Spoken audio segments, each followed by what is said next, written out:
I'm sure this is a question that every one of us have asked ourselves. How do I reconcile hurting a broken relationship? Well, I can speak from personal experience. I've certainly been there, done that. Recently, my wife and I were taking a trip with friends from Indiana to Florida, and my wife and I were driving alone, so we had 15 hours of talking.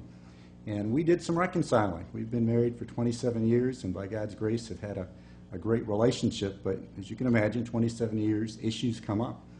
And for my wife Shirley and I, we had to start with being honest, and we had to start with being humbly honest. The scriptures talk about taking first that mote out of our own eye before we take the speck out of our brother or sister's eye. So with Shirley, I had to confess some areas in my life where I hurt her. I had to be humble enough to ask her where I've hurt her. And my wife Shirley had to do the same. And I think once we get to that place of humility, and of course even to get there, we have to have already built a relationship of trust. But when we get there, we have to think through, what does it mean then to forgive? What does it mean to ask for forgiveness? And I think importantly, what does it mean to change? A lot of times people say, I'm sorry, please forgive me.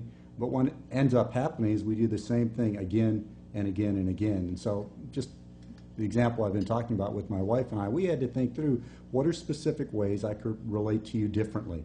What are biblical principles that I can apply so that the way I've hurt you in the past will not occur again? And of course, there are times in our relationship where working one-to-one with a broken relationship just isn't going to work. There's too much hurt. So certainly there's many times we need that brother or sister, a lay person we respect in the church, a deacon, an elder, a pastor, a ministry director, a mentor in our life that we can go to, a Christian counselor who can help us to work through some of these broken relationships. But there's certainly, through biblical principles, are ways that we can mend those broken relationships in Christ.